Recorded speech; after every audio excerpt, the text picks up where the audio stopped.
kaka activist ke bakatwalayo Museveni tapetinga bakutwala mu Human Rights Commission paper missing mumukozi yaina good. So they're not missing. Where are they? Who are missing? What do you want was sent? Yes, one Bobi Wine. Yes, one. So there are no people missing. People have been writing names. Where are they? Allegations, where are they? Museveni has handled the pre-election situation where muchazira bawo ona ali mu government mwenyini akuba muhozi yawa Bobi Wine sent era ka Bobi Wine bwe yamutwalira sent Bobi Wine yavuma muhozi erwero aniyo zimuwa mukbe baba mpepeta Miso teina bwita kuwata wana so tewali bantu ba missing nkugambe abantu bakuma okufa but state inspired violence nekana akavuka kanero bakatwala mu human rights. Two people missing. How can a Human Rights Commission that is controlled by government? You call it about activist. Okay. Museveni kabone amukubali mu government ye bamuhozi. Okay. Fracas mu parliament. Let me tell you. Utombulira. These people Nkugambi, Museveni reward them into battle early. How about the Isaiah Zake? You cannot. You cannot kuchinya matama yamuwe mudde ayogera ebigambo ebiwanvu zake ne speaker nabalaba ngaluwa batuziza. No, that's an allegation, Mr. Tamale. Yeah, you know ate speaker bwe yayita muhozi naga nti aveeko mulaba buli lunaku. That's an allegation. Lunaku mulaba that's an allegation, Mr. Tamale. Achimanyi kati agamba mubampe sente ngende akole trade ye omwenye abonyeza emyaka 10 trade yo gy'oyagala sente zenasika nabaga nti muteekamu yadde ekikumi kye alitegula lijogere limugwa mu mutwe. But Zake yavuma kinyamatama okusinza ku Katambi kano n'amuyita amanya. Do you go parliament ulira ebyo byonna babikola babimanyeze nkubuulidde. How can parliament, how can the opposition sustain its tempo emyaka egi? Museveni yabazanya. But you're not responding to this, Mr. Tamale. Tuli tusiruga zake muntu nze nkubuulidde. I'm explaining to you as a political scientist. Nti if I don't come nga programu girimu bwomu okuba ennyimba nyingi okozesa amasimu bannange mumpeerezi. That's why TV is not easy. A TV program if you don't come mudaleeta omufunira ki obuzibu but a radio oyinza kati bukuba amasimu. The challenge of the opposition of Bobi Wine nti can they maintain their tempo up to 2026? Museveni yabazanya bwati n'alabika ng'aleese omwana we nekafaayo ono nannyini nsi n'abawa ssente. So Zake akozesebwa ne bano tewali opposition ndambuze simanyani abo tubamanyi batano tubamanyi abawa ssente babadde suspended kugambye tubamanyi muwanga kivumbi n'abavayo ne bekalakasa. We know these people. Nakugamba baveyo bawakana. So they are paid to do this. Sente zamukozesa akalo delegation conference yazijjamu enaalemu Mao. Omulala namukuba bamukubira bamuzayo tekeka delegation conference. Minister wa justice. Oli ku minister mulambo wa justice. Yes. Kuba Mao tategeera. Ategeera. No. Maybe tamancho kiricho. Let me tell you. Ne kiri kirola. How can you say nti bakolesa okole transition eriruddawo? The ministers zikola transition. Anti transition eriruddawo Museveni yamulimba kyatamanyi. Was it duped? There is no transition. You cannot say that the transition between a dead person and the burial. These are by arrangement. A transition is defeat Museveni, hands over power, or he refuses to hand over power. Abantu bekalakasa. Simple matter. Transition is from political science. I sympathize with these lawyers. He's a lawyer himself. Yes, naite soma political science. Bamuleta bamukube. Yatomera. Era bamukubye. Anti mawe yajja muki. Tejje mu government. Anti yakubulya nga zengaaki. Yakola endagaano. A coalition, you sit down with the party. Delegation ya DP yatuula wa. Etule ne NRM. Samogere yatuula ne Museveni na Bingo. Yajja ne party. Eyo si coalition.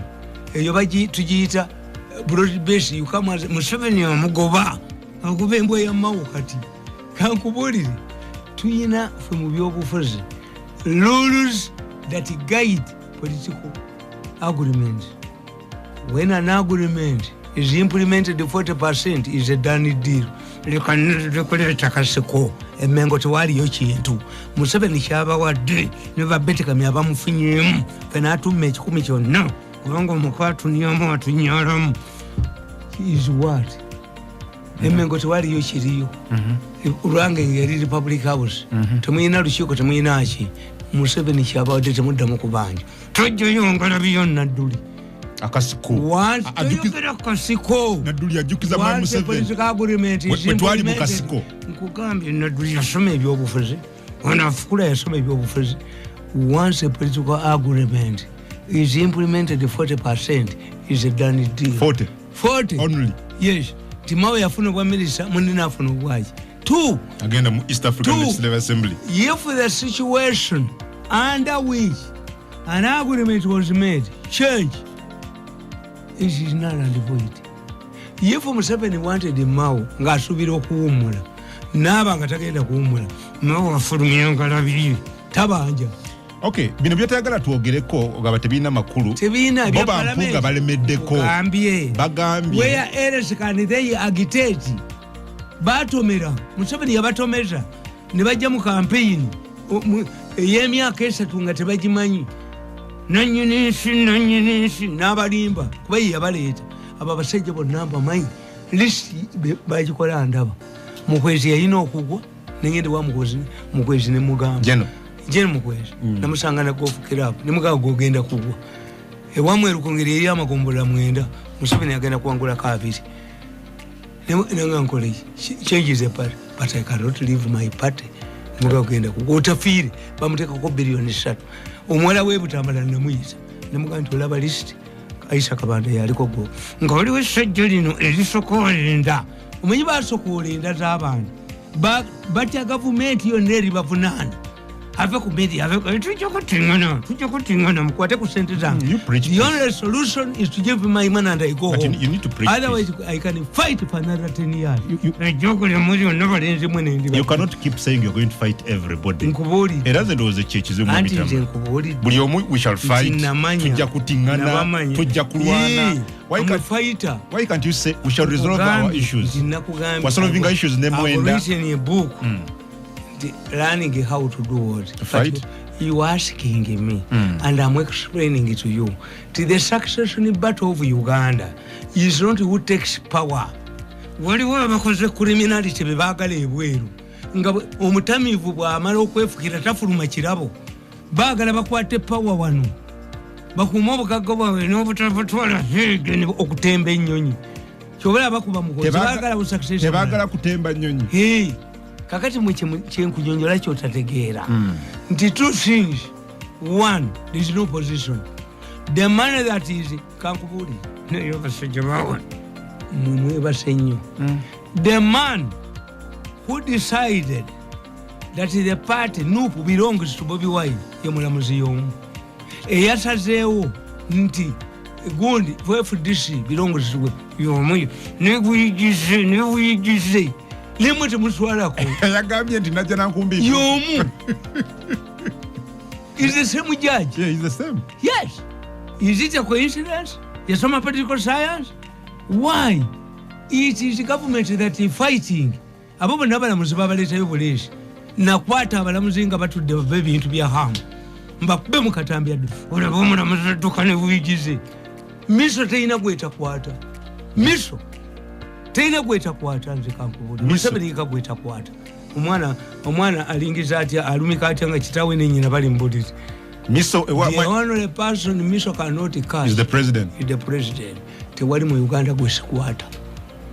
Ate oyinza kubimbuuza nabijjawo gwebindeete gwe ebyuma bireete oba weebiri bulingire mashini ani yabikuwa nkugambye nti obambi yina bireete bikoze emyaka aga gobambi yina bireete nobulaga entungama n'obujozi bwo entungama bakwatira nobulaga eryantone n'obujozi bwo ebyuma bikwatira fetishes mirundi ezi fetishes gwayina ekkanisa mukazi nga ayina ekkanisa nogaba fetishes biti oba mayembe oba biteega nabaga nti bwemumanya nti majini manya jini libeera n'amaaso ana ejini waliolenga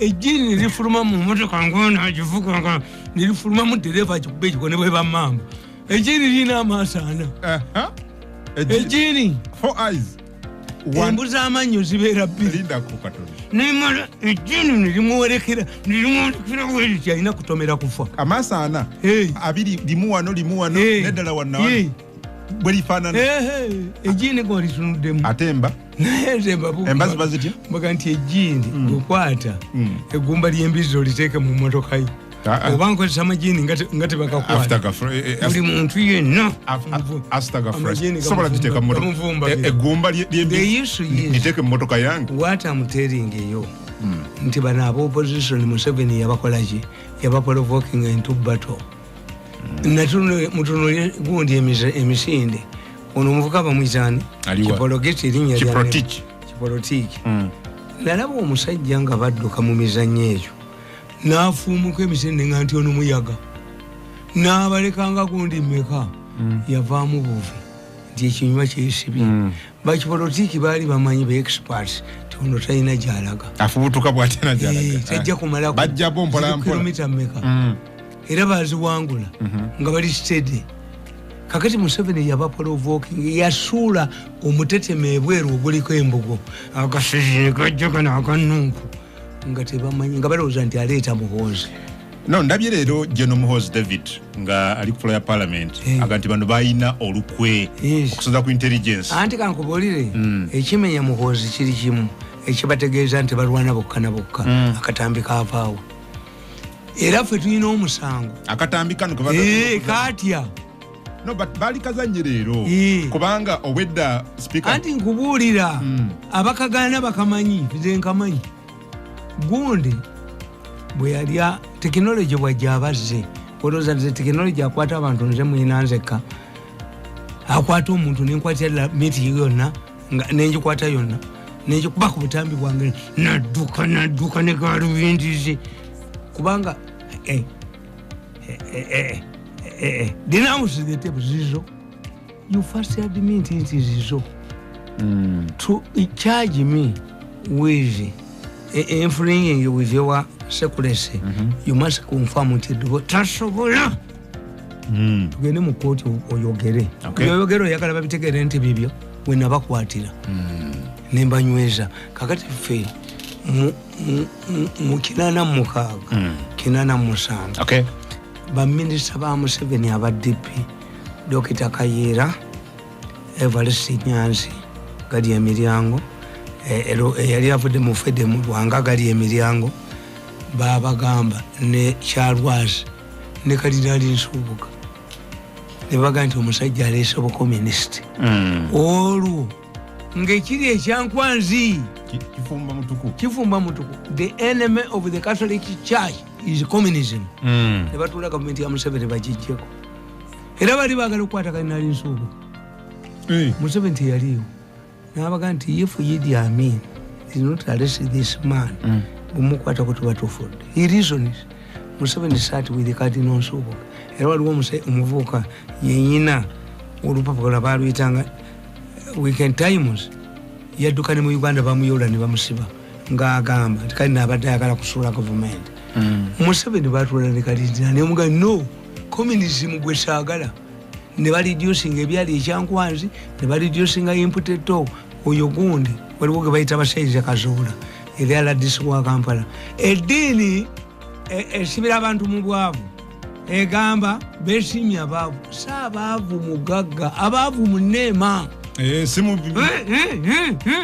abakatoliki ne banyiiga kakati Museveni n'akulinga dawuni ki communism ne bakkiriza ne bannaddiini okugenda ekyangwa baakuba abantu ekyankwanzi ekyogo lyonna nga liri kyankwanzi tewali njagala soma katabo kaawo okitegedde what I'm telling you have you understood it very well nti Museveni provoked throughout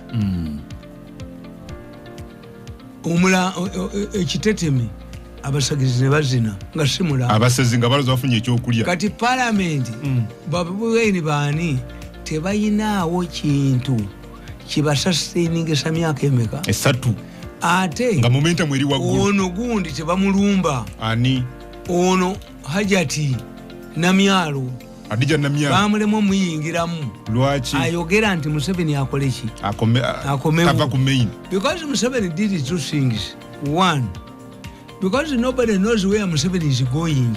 Yatekawo bano ono yakole nnyo alowooza nti alina okusikira Museveni ataddemu ekinene ataddemu kinene neetatuuka mu njagala soma katabo ko naye ejjoogo liri lyonna liba limuweddemu wali wano ng'oyogera ku Segirinya tasobola biki leero bakureconcile ne Alex Waisa Mufumbiro ku kitebe ky'ekibiina nga twesonyiye nakugamba nti Segirinya akkirize bamuvunaane.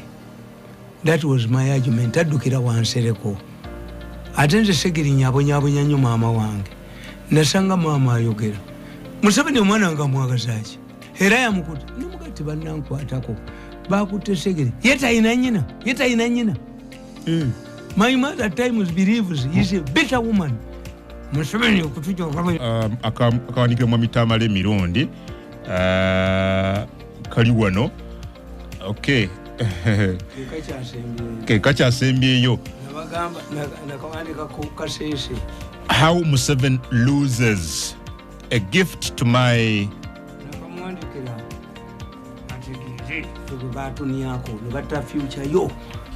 a gift to my dear president.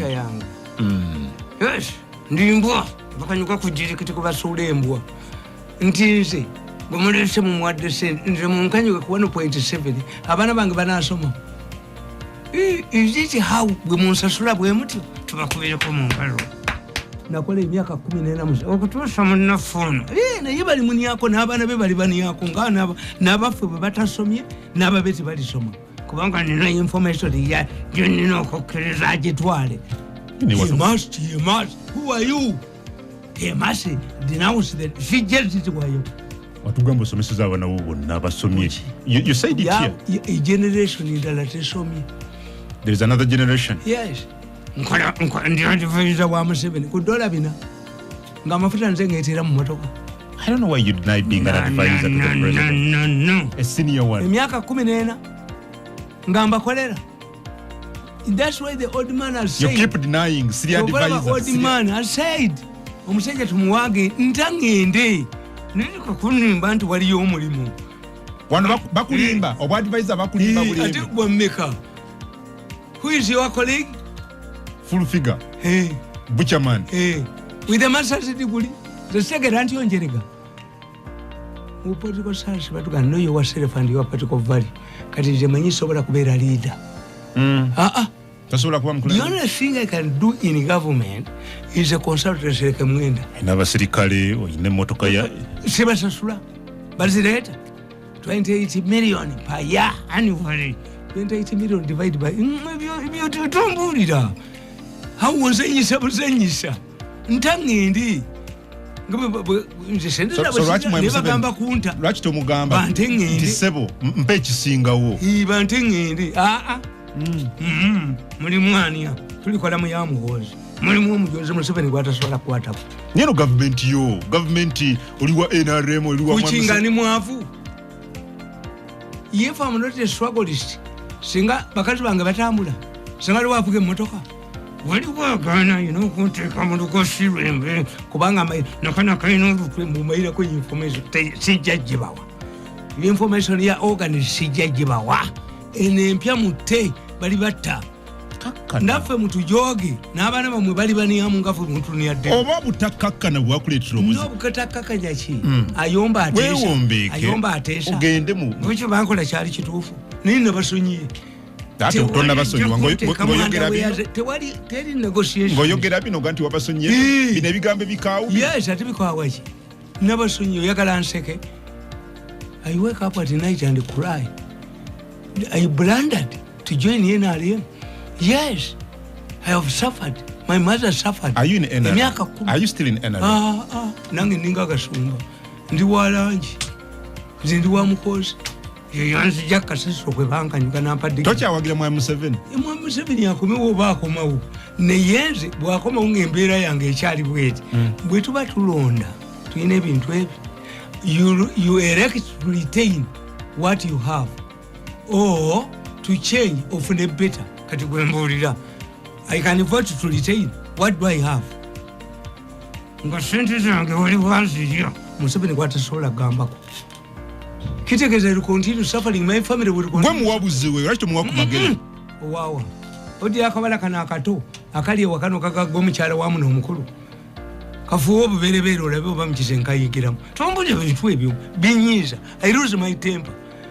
How many times have you seen Museveni convening a meeting for a good advisors?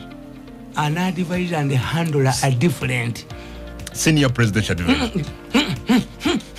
Basanga bwafuna dola ebina ebyo bimwogera nze siriimu inflated titles. I did propaganda as a course.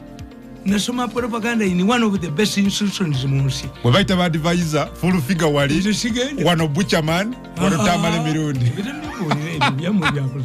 Ne president yakimanyi sirinyanga y'emyaka 10 ako kasiimo naye buli contract yagirini winga nze kinayagala kyali obaye arrogance eji wayogera that you are arrogant and you are proud about it kyali kimu nti after all 10 years Museveni has discovered lwaki bankuba nabo bennyini I'm encouraging this spirit. Mr. Tamale, what I've realized you are the problem to yourself. Why? Because government, Mwami Museveni wakuwa fortune na mu government tokola.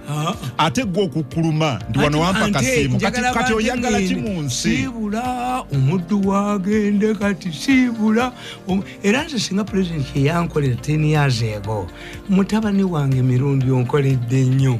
Kwata akantu koge mu government ya Museveni mulimu omujozi gwe sobola kukola naye. Sibula omuddu wagende kati omuddu wage ninde transport ngende nkole ebyange kuditamu okundabako naye bateeka wano nga kiduli wali wakubya essimu ayagala okkinyamu bateeka hayi kani jevu yemu ejobu nalinka benyono nkasa omuntu ejevu my ejobu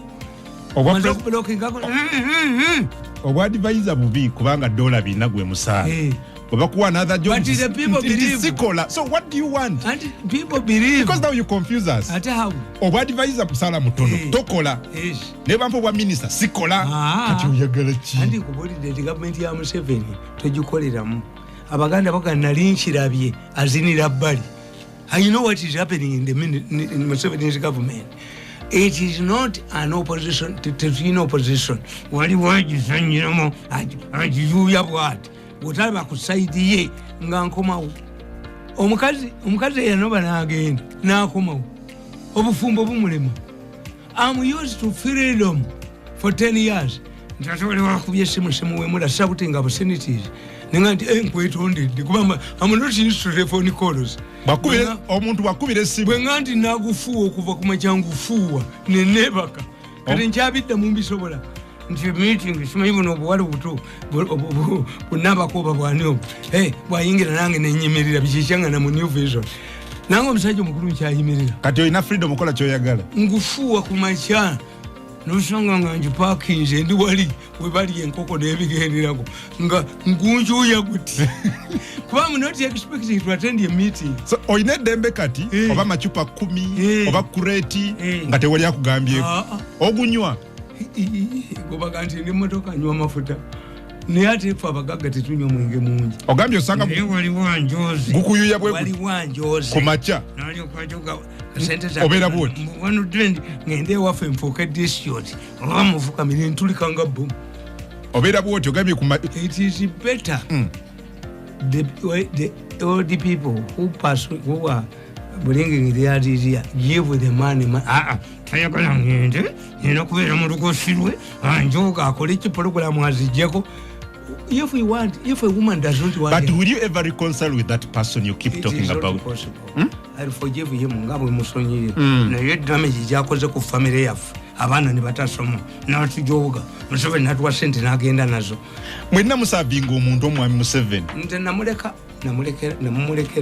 nze ndi wa mukozi naye Museveni mwagaliza emirembe bw'aba akomawo akomewo kasoma akatabo kakano how Museveni loses a gift to my dear president kawandikibwa mwami Joseph Tamale Mirundi omwaka guno omwezi ogw'omusanvu. That's my latest.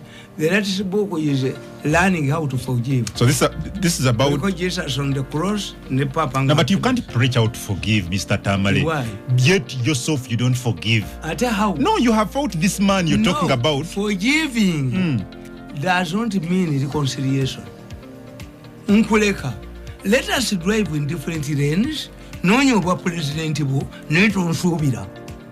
Bobaina gund history ngokanikeli. Message now. Tawari chenja kudenounce. Those recordings will be used in the hostile government in the future. They will haunt them and their children. She gets about. Okay. Kale, Museveni's take on Kasese. Kale, likira mumitamale gwe mutoka nsoma katabo ko wano. Museveni's take on Kasese. When Museveni restored kingdoms, his intention was to satisfy the noisemakers, mainly in Buganda, yet centrally to people's perception. Buganda is the weakest kingdom and cannot intimidate a well-focused man. First of all, Milton Obote had decisively defeated Buganda. When Mutesa died, all carved out of Buganda. However, there were 10 million Bachiga in Congo, though their king was in Uganda. 10 million bakonzo. Kati wono inokuchusa. Okay. That's why Kenyan President William Ruto attends functions in Sebei. He is a Kalenjin and their king is in Uganda. The Imorimori of Teso has subjects across the border in Kenya. The same applied to Umukuka of Bugisu, whose subjects, the Luya, are in Kenya. This means that there are other kingdoms which have more influence than the Kabaka in terms of numbers. Actually, even after making many concessions to Buganda, Museveni has reaped no political benefits. What does a local Muganda benefit from the financial dealings with the Buganda kingdom leaders? By nature, Baganda are capitalists. They are vendors on streets of Kampala, taxi drivers in Utoda, fishermen operating on Lake Victoria, or work as butchers in abattoirs. Mr. President, we prefer to work as Basunda Mata, milk vendors. As traders in markets, we prefer working on learning sites, Emiaro, instead of the huge privileges you give Mengo leaders. That's why in 2021 general elections, Bobi Wine gave the giant NRM a bloody nose in Uganda. Another mistake was using the provisions of the constitution to create various traditional leaders. This was intended to check the Mengo leaders, but could not apply to Busoga or in Kasese. This is because, unlike other traditional leaders, the Omsinga is not a product of the current government.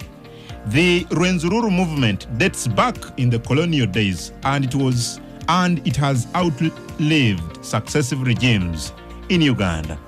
The Rwenzururu movement defeated Milton Obote, whose candidate, the Deputy Minister of Information, had killed a Democratic Party on the eve of the 1980 general elections. Obote later crafted a deal through which the current Omusinga, Wesley Mumbere, was given a scholarship for further studies in the US. Upon his return, he immediately started where he had stopped and rejuvenated the spirit of the Rwenzururu movement. The Bakonzo declared their independence from Toro Kingdom long before the restoration of the traditional leaders. They had suffered humiliation under Toro Kingdom as their representatives in the Rukurato Council were constantly accused of smelling like fish, a claim which is false. With this special courage, the Bakonzo used to celebrate their Independence Day, though it was illegal. Katono nnyo kanzije tutandikire awo. Tukomye wano.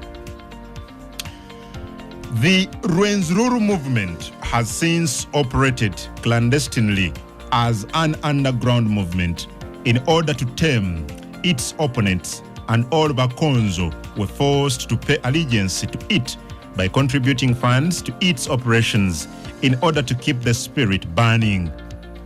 All attempts by its enemies to create a rival to Omusinga have also failed, because anyone found to be compromising their kingdom is treated as a traitor.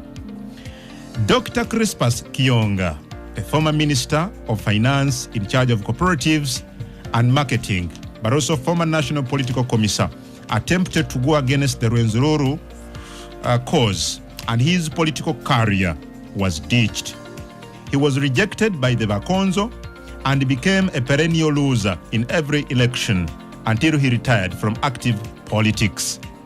He was last year dropped from the ambassadorial post in Beijing, China.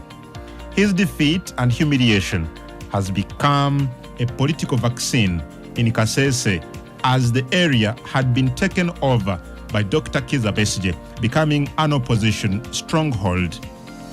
That is how Museveni lost Kasese, almost the same way he lost Buganda to the opposition.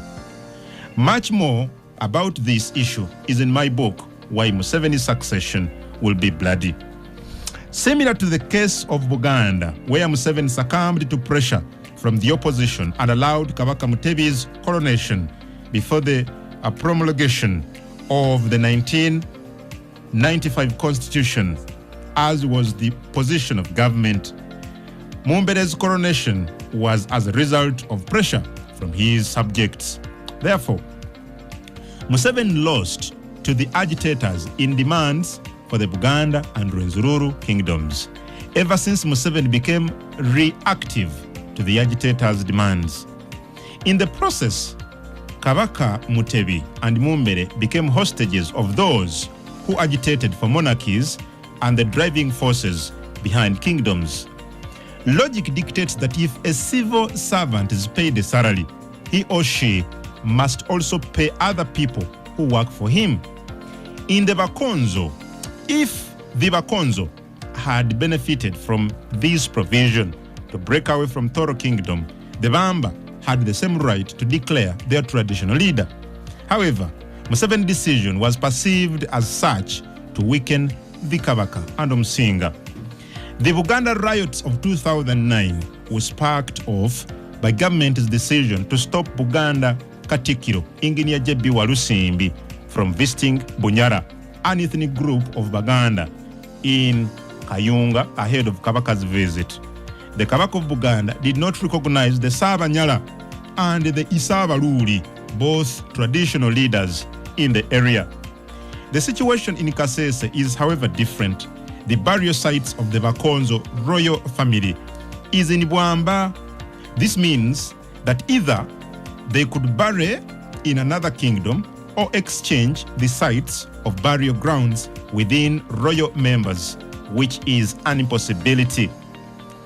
Another big blunder was the 2016 military attack on Mumbere's palace. Accordingly, the army had to use maximum force because there were armed elements in the Rwenzururu Kingdom's palace. However, government suffered 3 heavy blows. 1. The then army commander, General Katumba Wamala, deassociated himself from the operation, only for General Irweru to take responsibility for the attack. Irweru was later promoted to deputy army commander. In an act that demonstrated he had the backing of the commander-in-chief, Yoweri Museveni. This incident further alienated the president from the people of Kasese. Although government defended its actions, saying Mumbere had refused to surrender, what if he had been held hostage by the extremists Chiru Miramutima group? This is also possible because at times President Museveni's hands are also tied by those who are close to him. In some traditions, including in Ethiopia, a king or any member of the royal family is not allowed to run away from the battlefield. This is why Ethiopians, members of the royal family and religious leaders were publicly executed by the Italian invaders. In one incident, as Italians attacked, Haile Selassie executed himself from his fighters and escaped to Britain after realizing that he will be killed by his men for fleeing the battlefield. However, Museveni is known for his diplomatic way of not humiliating his opponents. During the Buganda riots, he revealed that Kabaka Mutebi refused to pick his phone calls before he opted to reach out to him through other Ganda leaders. Why didn't he do this in Mumbere's case? Even if Mumbere had defied orders to surrender, the footage showing him being humiliated shouldn't have been circulated to the public. This obviously angered Mumbere's supporters. Tugenda kumawo mwami Tamale. Ku katabo. Kyali seyo kimu kyokka. Nti Mumbere muganda we Kibanzanga. Kibanzanga means the son of a man. Kibanzanga yaja mu government of a minister. Yeyimirira muganda, they arrested on the way to embarrass Kibanzanga. 2. Kibanzanga failed to get a constituency in Kasese. He went to Bwamba, a different kingdom. Arguing, tibayinayo ancestral burial place. Abalamuzi bamwa biru nene nnyo for losing the election. Abali awo ne bamuwa ambassador. Kibanzanga ferret tibagala mugobawo Kasese because of humility, obujozi. Abasajja batabalina diplomacy. Okay. That's my argument with them. Tewali diplomacy. Mugos must know diplomacy. Nti omuntu abeera ne, you cannot humiliate a person to his level. Okay. Toyinza gamba nga abasajja bedda Abaganda yajjanga n'omukazi. Gola wonzize ne munno. Tegeera nti noono omukazi naye alina feelings. Omujozi bwakuyira acid is only because naye bano obujozi bwe balina ka group akajooga kano. Hambo Mirundi. Humiliate him. Throw him on Kasese. Later wo. Muteka waggulu muongeze sente. No later wono muteka waggulu. And you release money. You put money in the department when I was starving, and you expected me to work in another department. Wabale nyo, wede 03 mwenda 3 chikumonya chikomi munya. Mu government ya joga. 03 mwenda 3 chikumonya chikomi munya. Tayinza kwata bwa president. Okay, mwami Tamale katika afune ku bantu. Ku simu wano. Duka fena tukira musabi. Olwoge nti mwami Tamale takowa ne program entuga ne gashumba tumwetaaga mfe tunyumirwa byayogera akirize tubereyo nayo. Agashumba bamita Gerard berayo. Mbagambi.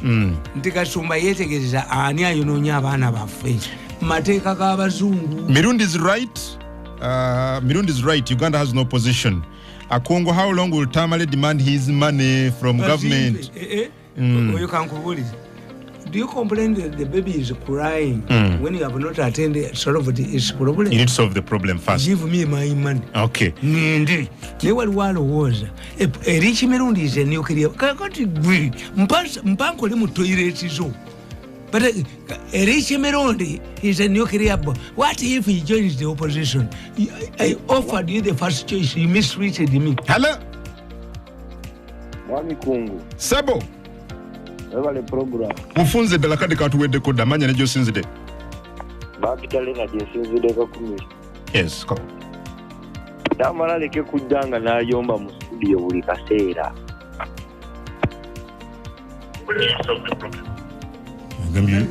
Agambi liko kuyomba buliko. Anayombera wa. Ne bampulira myaya hapa an opportunity. Okola ki? Okuyombera ne bakulira. Antiro am attended it. Kampulira ono. Yaya mpandike mawulire nkole ki? Sebo. Ono Muhammad Masenge. Muhammad yes mufunze. Kakati.